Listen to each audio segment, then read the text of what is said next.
Over the weekend, Ron DeSantis refused to meet with Joe Biden when the president traveled to Florida to survey the damage wrought by Hurricane Idalia and to convey his support to Floridians. But before we unpack all that, as well as how terribly the media has covered it, if you haven't yet, please hit that like, subscribe, and the alert bell. Maybe check out my Patreon. I'd appreciate the support. All right, folks, so there's a lot to the story. It's probably going to be a longer than usual segment because we have relevant political facts in terms of, again, the damage wrought by Hurricane Idalia, the fact that the president went down to Florida, as is customary when there's a natural disaster. Usually sitting presidents make their way eventually to the sites of those disasters, to survey the damage, to meet with people affected in the community, and they typically do so along with local and state officials. And it usually doesn't matter who the president is, right? So if it's a Republican president, typically they will meet with a Democratic governor if a Democratic governor governs the state, or a Democratic mayor if a mayor runs the state. It doesn't matter. It's usually a bipartisan effort. And when it comes to Florida, we've seen this in the past. There have been at least two major examples of either a natural disaster or some sort of widely reported disaster since President Biden took office, and since Republican Governor Ron DeSantis has been in charge of the state. It was in 2021, I believe, in which a condo collapsed, a major condo, and killed a bunch of Floridians. And President Biden went down there alongside Ron DeSantis. They set partisanship aside, even though Ron DeSantis, even then, back in 2021, was brutal, was harsh, was cruel, and hyper-partisan with respect to the president. They set that aside briefly for Joe Biden to come down.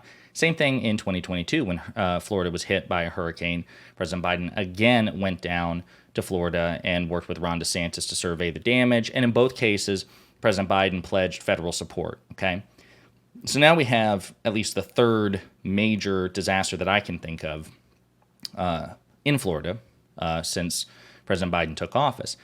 And this time it's different because Ron DeSantis, who is now running for the presidency, he's trying to get the Republican nomination to ultimately go head-to-head against President Biden in the 2024 general election. This time he refused to meet with Joe Biden, okay?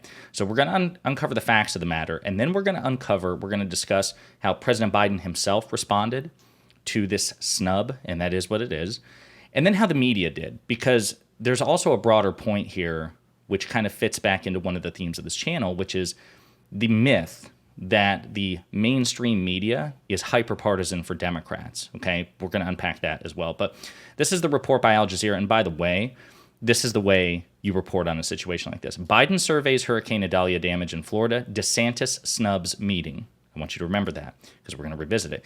U.S. President offers support to people of Florida after Governor Ron DeSantis, a potential presidential rival, rejected the meeting with him. And again, that's how you report on this if you want accuracy. Joe Biden has surveyed the destruction caused by Hurricane Idalia in the state of Florida, but did not meet with Ron DeSantis, a potential rival, who opted not to come. Biden offered support and condolences to those affected by Idalia, and you have here a picture of him hugging a Florida resident. And it looks like trees toppled in the background, Secret Service here. Dr. Biden, the First Lady, is with him.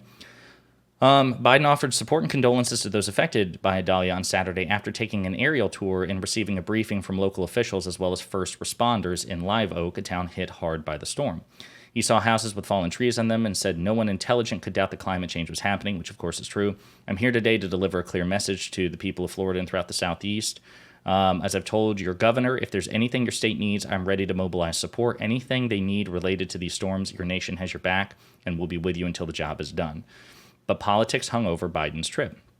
The president, Democrat, who's spoken to DeSantis multiple, as a matter of fact, President Biden has said that he joked to reporters over the last few days that DeSantis should basically be on his, I don't know what the term is for, but on your iPhone, you know how it's like primary contacts or whatever, that DeSantis might as well be on that as much as they've spoken with Idalia. And of course, DeSantis has accepted federal support, which he desperately needs and which Floridians desperately need to help deal with the aftermath of Idalia. So he said on Friday that he and the Republican governor would meet in person, but DeSantis' spokesperson said the same day that the governor had no plans to meet Biden, adding that security preparations alone would go into setting up such a meeting would shut down ongoing recovery efforts. The governor's decision caught the White House off guard. Now, first things first. You might be thinking, well, that makes sense, I suppose. I mean, I said in a previous video that this was one of the reasons why President Biden delayed his visit to Maui when Hawaii, the major Hawaii wildfire. And security efforts and resources do factor into the equations, typically why presidents aren't immediately on the ground during natural disasters, because especially, initially you need as many resources as possible devoted to such things.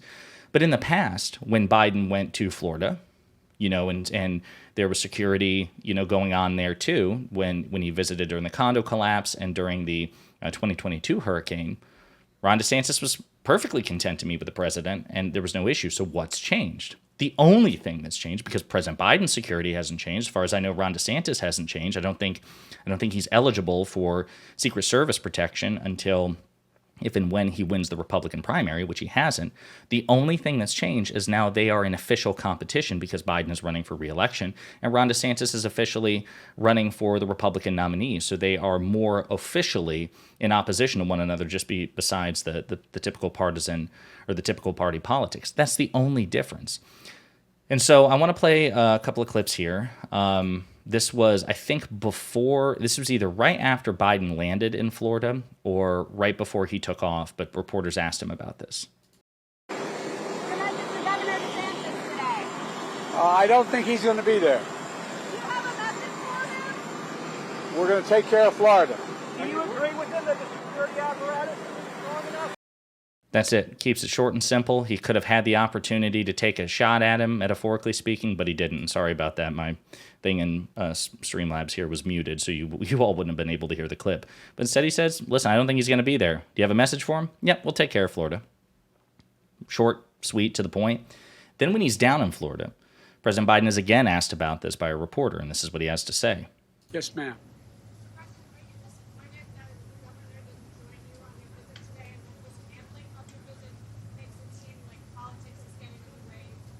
So the reporter, I don't know if you can hear, she's like, Mr. President, are you disappointed that the governor didn't meet with you today? And is this basically an example of partisan politics getting in the way of like a bipartisan, recovery thing?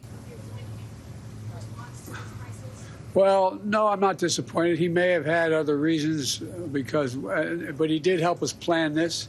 He sat with FEMA and decided where we should go, where would be the least disruption. And I'm very pleased. The guy who we don't agree very much at all, the distinguished former governor and senior senator, he came, talked about to me and to you all about what an incredible job.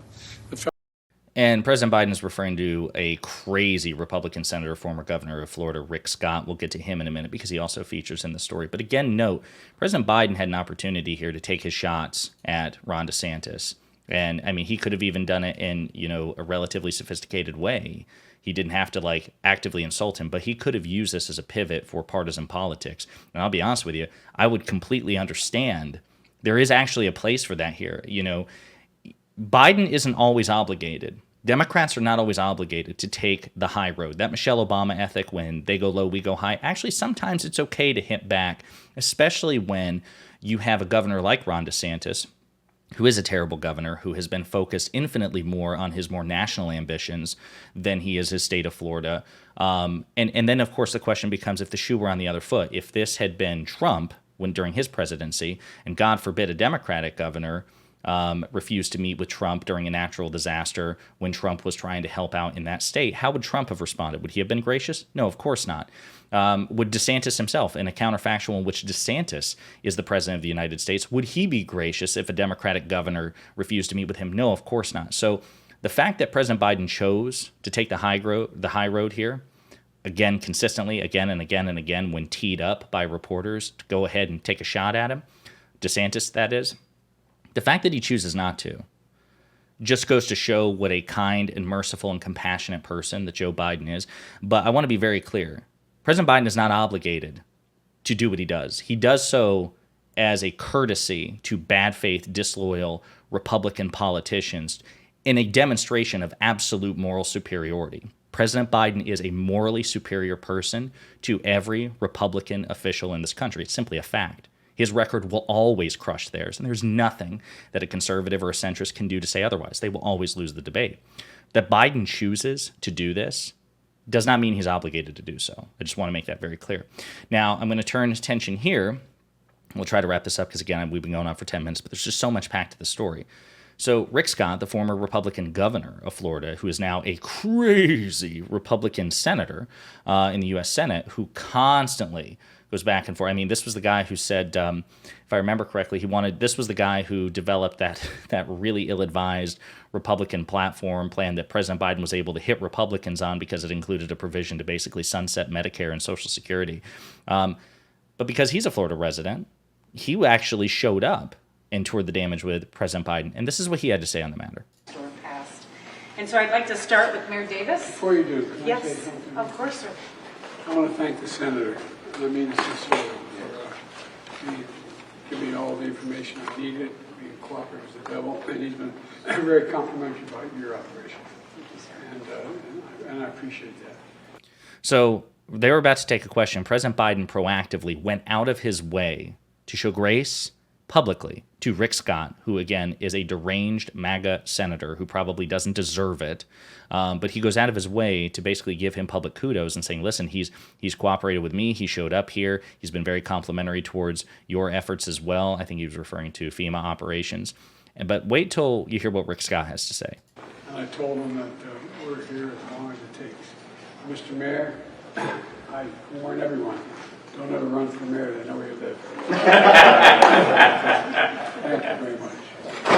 Can I just say something real quick about what the president's done? First off, the president did a great job with the early declaration before the storm hit the coast. That was a big deal. It helped all these first responders. And then with how fast you approved through FEMA the individual assistance, the public assistance, and the re-pickup, it's a big deal to every one of these communities. These are not rich communities. These are, many of them struggle. And so what the federal government's doing by FEMA being a great partner and the federal government being a great partner is a big deal. And so I want to thank you for doing that very quickly. Folks, I just want to say again, I'm not like trying to give plaudits to somebody like Rick Scott here because he is just genuinely a terrible, terrible person. But Rick Scott, who is deranged, who is a MAGA like cultist in the extreme, even he summoned the decency, which somehow eludes Ron DeSantis in this moment, to give public praise and plaudits to President Biden. Now, I guess I was going to play a couple more clips here, but instead I'm just going to end with this. The other reason why this story is so interesting to me is because, and we're going to give you some examples, there is this common refrain from people, and it's kind of like the myth of Republican economic superiority, like with respect to economic and fiscal policy. Just as that's not true, there's also this myth that says that the mainstream media has a liberal bias. Now, to be clear, I do believe, if I were to guess, that most CNN reporters, most New York Times reporters, most people who work in the media probably vote Democrat, right? I'm sure that's true. And yet the question is, how does that bias manifest itself in the reporting, right? How does it actually show up? Because Fox News, the Fox Propaganda Network, and other, conservative mainstream institutions like Fox News, OAN, Newsmax, people actually they're not like just internet news. And then you have the alternative media like Ben Shapiro, the Daily Wire, yada, yada, yada. How does the bias manifest itself? Well, on the right, it's infinitely more ideological and activist and partisan, okay? Fox News will support whoever is leading the Republican Party, be it Mitt Romney, be it Donald Trump, be it whoever, no matter what the facts say, okay, right? They will bend over backwards to contort themselves. That's really not true with the mainstream media. Jon Stewart said this famously 10 years ago or 12 years ago in a debate with Chris Wallace, formerly of Fox News. And he's like, listen, the mainstream media has its flaws, but it's sensationalist and lazy, right? And it's trying to just do anything for clicks. It's not as hyper-partisanly motivated as Fox and right-wing media. And if you need any more proof of this, and we've covered this in the past, but even this example in which Ron DeSantis refuses to meet with President Biden, this is not a both sides issue. This is one party, DeSantis, refusing to meet with the other, that Biden doesn't share responsibility in that.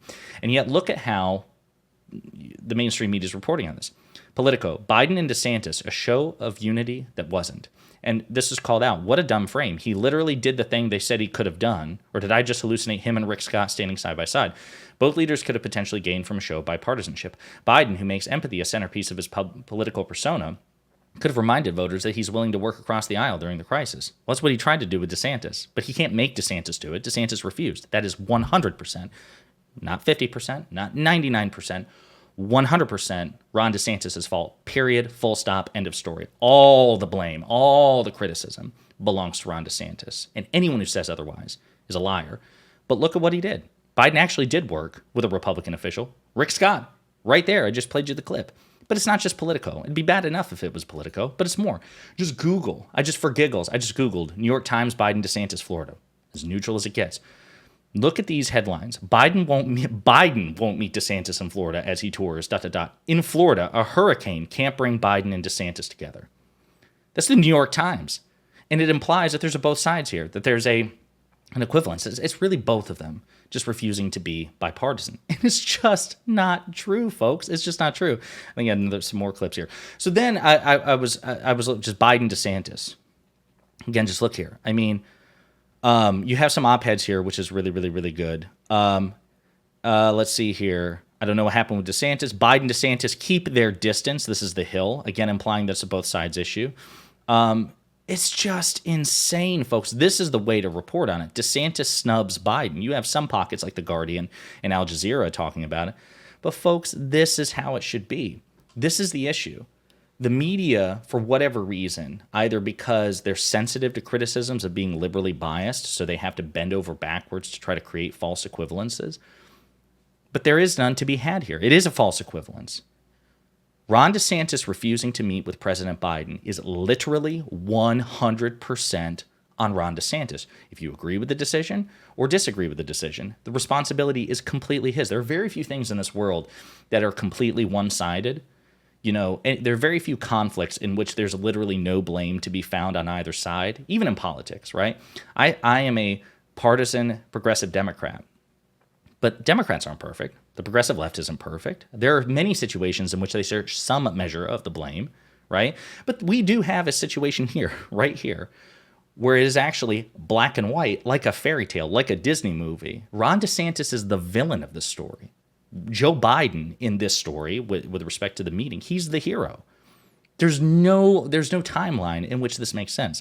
And so anytime somebody tells you, well, the mainstream media just has it in for the Democrats in terms of supporting them, they'll just bend over backwards to accommodate them.